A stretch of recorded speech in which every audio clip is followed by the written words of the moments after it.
સુરેન્દ્રનગર જિલ્લામાં આધાર card update અને સુધારા માટે હાલાકીનો ભોગ બની રહ્યા છે. સુવિધાના અભાવે લોકોને પારાવાર મુશ્કેલી પડી રહી છે.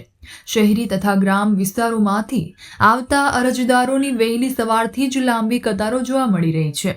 શિયાળાની ઋતુમાં કડકડતી ઠંડીમાં વહેલી સવારથી જ જનસેવા કેન્દ્રો બહાર વાલીઓ તથા વિદ્યાર્થીઓ આધાર કાર્ડ અપડેટ માટે વલખા મારી રહ્યા છે.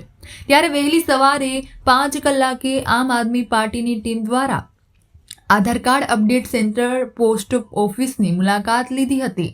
ત્યારબાદ લોકોની સમસ્યા જાણી તેની સમસ્યાના સમાધાન માટે જિલ્લા કલેક્ટર સાથે બેઠક કરી તથા આવેદન આપી તાત્કાલિક અસરથી નવા સેન્ટર ઊભું કરવા માટેની માંગણી કરવામાં આવી હતી. શૈલેષભાઈ, હું બીકોમ સ્ટુડન્ટ છું. હું આધાર કાર્ડ અપડેટ કરવા માટે આ ત્રીજી વખતનો આવ્યો છું.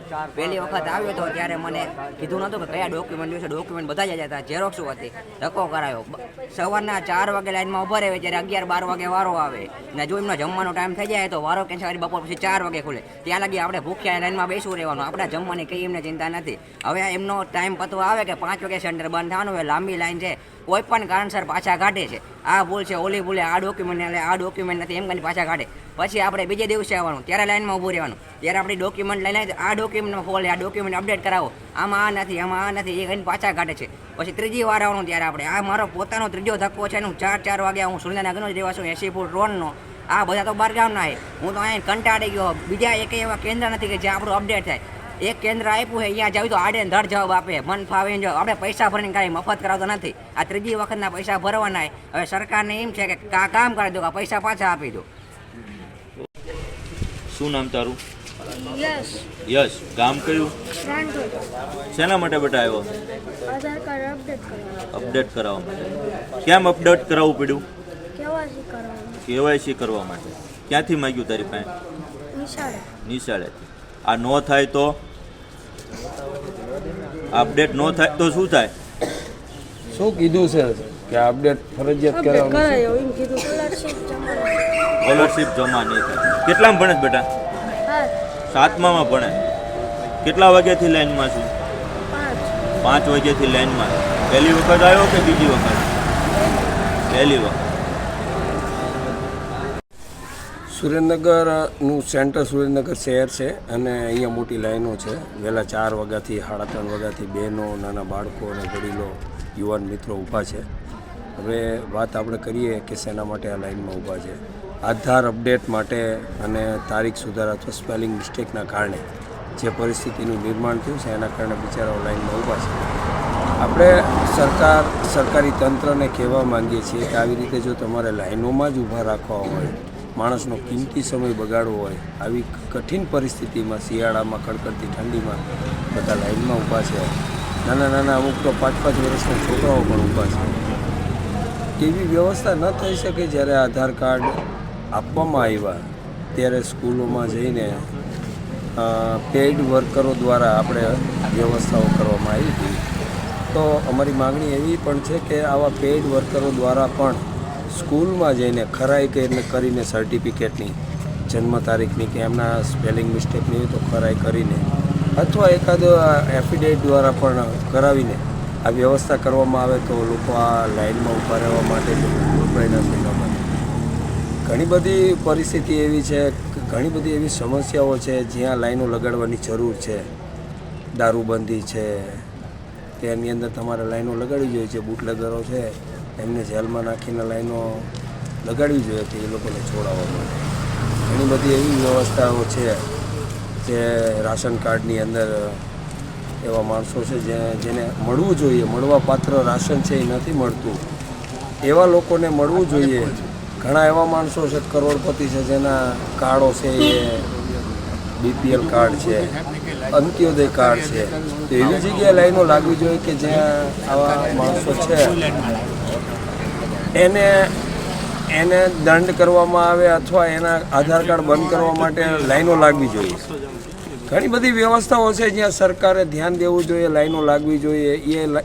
ત્યાં લાઈનો નહીં લાગે અને અહીંયા જે બિચારા ગરીબ અને મધ્યમ વર્ગના માણસો છે જે 300-500 રૂપિયા એક દિવસના રોજ ઉપર જઈને કમાતા હોય, એ લોકો સવારના 4 વાગ્યાના લાઈનમાં ઊભા છે અને પોતાના આધાર કાર્ડને સુધારા ઉધારા માટેની પ્રક્રિયાઓમાં ઊભા છે. એટલે અમારી સરકારને અને સરકારી અધિકારીઓને વિનંતી છે કે તાત્કાલિક ધોરણે આ લાઈનો બંધ થવી જોઈએ. પેઇડ વર્કરો દ્વારા વ્યવસ્થાઓ કરવામાં આવે આપશ્રી દ્વારા. જો આમ નહીં કરવામાં આવે તો આ તમામ લોકોને સાથે રાખીને અમે ગાંધી ચિંધ્યા માર્ગે આંદોલન કરવાની ફરજ પડશે. આમ આદમી પાર્ટી દ્વારા આ વ્યવસ્થાઓ ઊભી કરવા માટે અને જે કંઈ લડવાનું થશે સરકાર સાથે તે.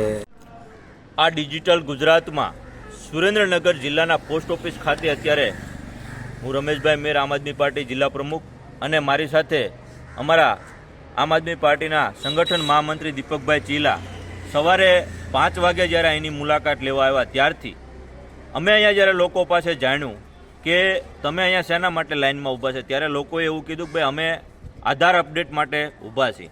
આખા સુરેન્દ્રનગર જિલ્લાના અપડેટ અને ડિજિટલ ટૂંકમાં જે કંઈ તારીખને ચેન્જ થતું હોય તો પોસ્ટ ઓફિસે આખા સુરેન્દ્રનગર જિલ્લામાં એક સેન્ટર છે એવું લોકોનું કહેવું છે.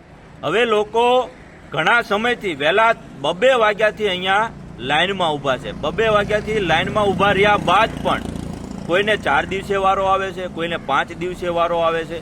આ ભારતીય જનતા પાર્ટી અને અનગઢ એસીમાં બેઠેલા અધિકારીઓના તાત્કાલિક આવા ફતવાના કારણે લોકો આ કડકડતી ઠંડીમાં સુરેન્દ્રનગરના મારા સાથીઓ, મારા ભાઈઓ બહેનો અને નાના નાના ભૂલકાઓ એમના આ નિર્ણયના કારણે કડકડતી ઠંડીમાં લાઇનમાં ઊભા રહેવા મજબૂર બન્યા છે.